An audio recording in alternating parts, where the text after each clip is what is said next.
কিভাবে কান্নাকাটি করছে মেয়েটা। আসলে কি জানো তো বৌদি, ইনিশিয়ালি হয়তো ওই বিয়েতে ওর আপত্তি ছিল, কিন্তু পরের দিকে ওদের মধ্যে একটা বন্ডিং তৈরি হয়ে গেছে। আর সংকল্প ছেলেটা খুব ভালো এবং লাভিং।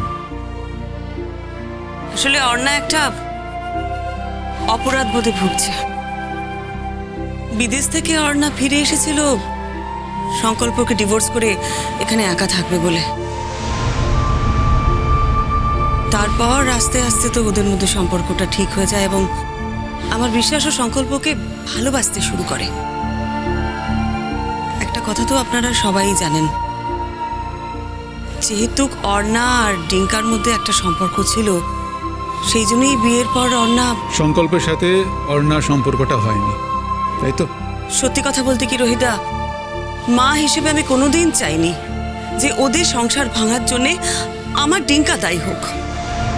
আমি তো সবসময় চেয়েছিলাম যে সংকল্প অর্ণা ওরা সুখে শান্তিতে ঘর করুক, কিন্তু এ কি বিপত্তি হলো বলুন তো, এখন কি হবে? শ্রীময়ী, কথাটা আমি ওদের সামনে বলতে চাইনি।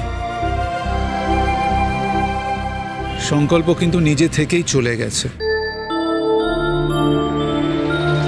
এখন কোথায় গেছে, যাবার পর কোনো অ্যাক্সিডেন্ট হয়েছে কিনা সেটা এখনো জানি না, জেনে যাবো খুব শিগগিরই।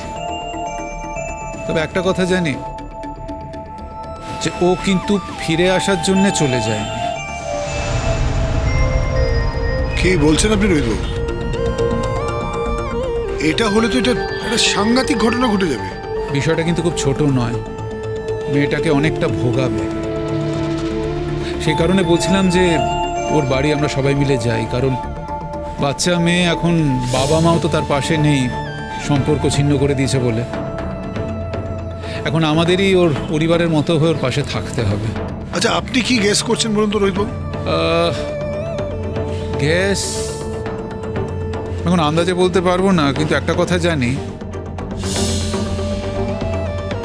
সংকল্প কিন্তু অর্ণাকে না বলে সুটকেস গুছিয়ে চলে গেছে, অতএব ফিরবে না।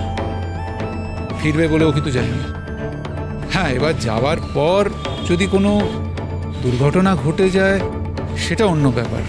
কিন্তু দুর্ঘটনার কোনো খবর তো এখনো পাওয়া যায়নি। পাওয়া যায়নি, কিন্তু পাওয়া যে যাবে না তার তো কোনো নিশ্চয়তা নেই। তাহলে তো ভয়ঙ্কর কাণ্ড হবে রোহিতদা। অর্ণাকে সামলাবো কি করে আমরা? সময় সবকিছু সামলে দেবে। হ্যাঁ, এখন মেয়েটার কষ্ট হবে, চূড়ান্ত মানসিক যন্ত্রণা হবে, কিন্তু সমাজ থেকে বড় মহৌষধ আর কিছু নেই। যাক, আগে থেকে ভেবে তো লাভ নেই, যখন হবে দেখা যাবে। চলো গাড়ির দিকে যাই, আসুন পরে।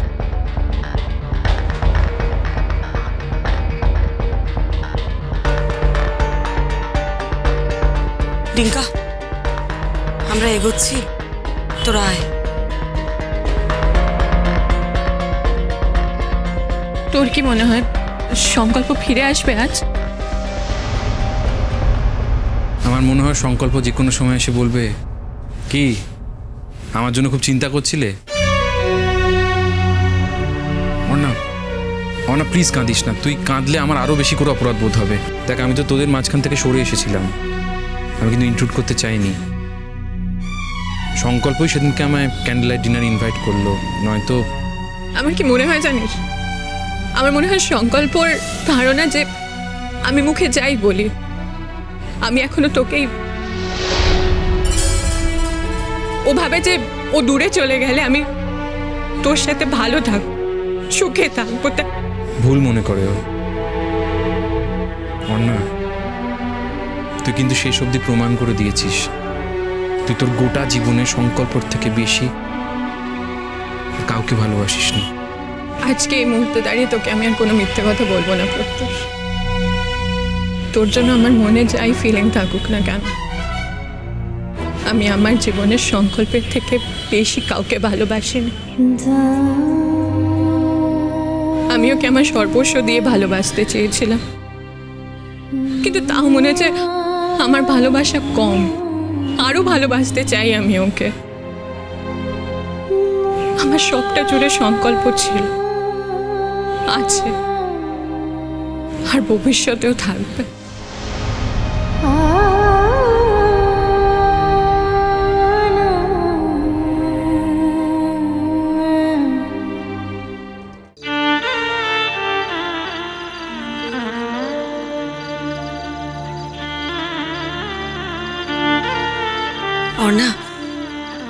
কথা শোনো। দেখো, আমি তো তোমার মায়ের মতন, তোমার জন্য একটু গরম গরম স্যুপ বানিয়েছি, একটু খেয়ে নাও। আন্টি, আমার গলা দিয়ে খাবার নামবে না। আমার খুব আনক্যানিং ফিলিং হচ্ছে, মনে হচ্ছে সাংঘাতিক কিছু একটা ঘটনা ঘটতে চলেছে। আমি বুঝতে পারছি না অন্য, তুই যদি এই ধরনের নেগেটিভ কথাবার্তা বলো তাহলে তো আমাদের চেষ্টা করার কোনো মানেই হয় না। আমি জানি আপনারা আমার উপর রাগ করছে, কিন্তু একবার আমার কথাটা বোঝার চেষ্টা করুন। তোর মনের কথা সবাই বুঝতে পারছে অন্য, সেই জন্যই এতগুলো লোক এখানে এসেছে। রোহিত আঙ্কেল কিন্তু খুব ব্যস্ত একজন লোক, কয়েকদিন বাদে বাইরে চলে যাবেন। তিনিও তোর জন্য এখানে এসেছেন। না দেখো, ওর যা মেন্টাল স্টেট, ও এটা বলতেই পারে। না দেখো, আমরা সবাই তো চেষ্টা করছি, আর আন্টি তোমার জন্য খাবার বানিয়েছে, তুমি প্লিজ খেয়ে নাও না। আমি তোমাকে খাইয়ে দেবো? না আন্টি, আমি খেয়ে নেব। আমি না জুসটা খাবো, এটা খাবো না আন্টি। না না, তা বললে কি করে হবে? আগে তুমি এটা খাও, তারপর জুস খাবে। খালি পেটে কেউ জুস খায় না। নাও, খেয়ে নাও। আন্টি, তোমরাও তো কিছু খাওনি, তোমাদের জন্য কিছু করেছো? আমাদের কথা ভাবতে হবে না, কেউ যদি কিছু খায় আমি করে দেবো। তোমার বাড়িতে কি কি আছে আমি সব দেখে নিয়েছি। কতক্ষণ কিছু খাওনি অর্ণা, একটু কিছু খেয়ে নাও। আমরা তো তবু সকালে কিছু না কিছু মুখে দিয়ে বেরিয়েছি। কোনো খবর এলো রোহিতবাবু? না, এখনো তো কোনো খবর এলো না, ভাবছি একটা ফোন করি। রোহিত আঙ্কেল, কমিশনার স্যারকে আবার ফোন করলে হয় না? হ্যাঁ, ওকেই ফোন করবো ভাবছি, অনেকক্ষণ হয়ে গেল। সে কি 3টে মিস কল বিকাশের! এই আজকাল যা হয়েছে না, টাচ ফোন পকেটে লেগে প্রেশারে সাইলেন্ট হয়ে গেছে।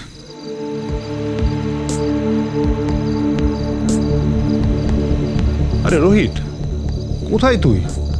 আমি তোকে ফোন করে করে অস্থির হয়ে যাচ্ছি, ফোনটা রিসিভ করছিস না কেন? কি হয়েছে? শোন না, আমি একটা ব্লান্ডার করে ফেলেছি। সামহাও পকেটে প্রেশার লেগে ফোনটা সাইলেন্ট হয়ে গেছিল। তোকে ফোন করতে গিয়ে দেখি 3টে মিস কল। তো হ্যাঁ রে, কোনো খবর পেলি? আর মেয়েটা সকাল থেকে কান্নাকাটি করছে, স্বাভাবিকভাবে 2 দিন ধরে কোনো ট্রেস নেই তো, তাই। হ্যাঁ, একটা সুটকেস আমরা পেয়েছি, কিন্তু আইডেন্টিফাই করতে পারছি না, বুঝলি? মানে আনআইডেন্টিফাইড। যেমন বর্ণনা দেওয়া হয়েছিল সেরকমই সুটকেসটা। তবে ওই দেখ, তুই ফোনটা ধরলি না বলে আমি আমার লোকেদের দিয়ে তোর মানে মেয়েটির বাড়ির ঠিকানায় আমি সুটকেসটা পাঠিয়ে দিয়েছি।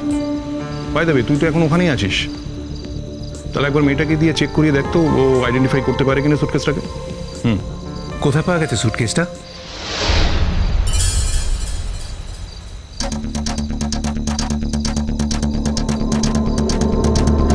রেল লাইনের ধারে।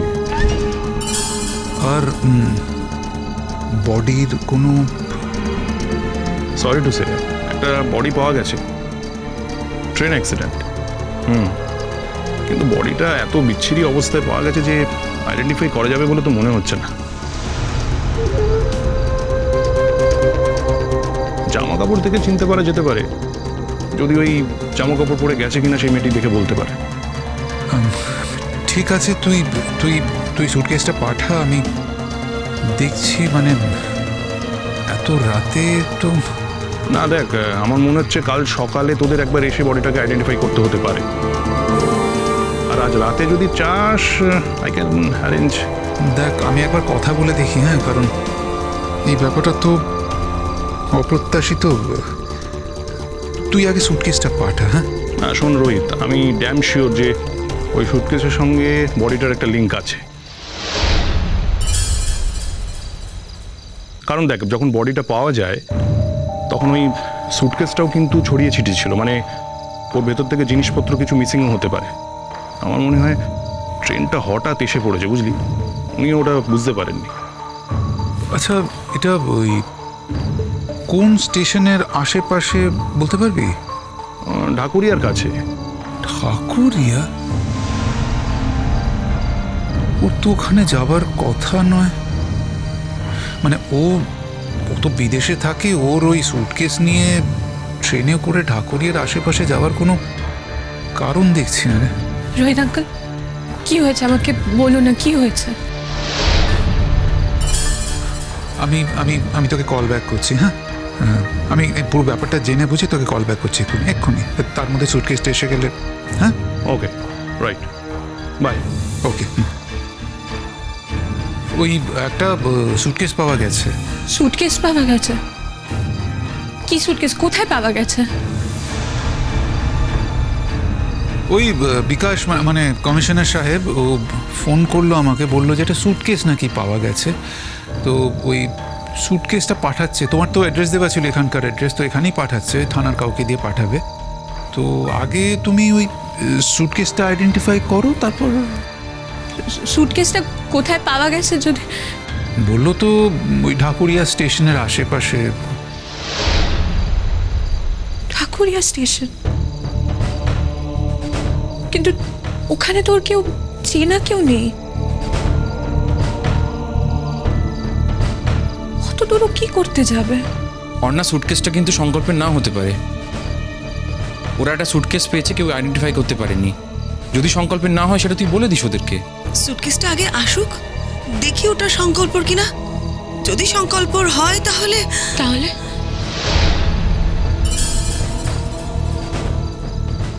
না, মানে এটা অন্তত পরিষ্কার হবে যে জিনিসপত্রগুলো পাওয়া গেল। জিনিসপত্রগুলো যখন পাওয়া গেল তখন মানুষটা তো উধাও হয়ে যেতে পারে না। মানুষটাও নিশ্চয়ই আছে, কোথাও না কোথাও আছে।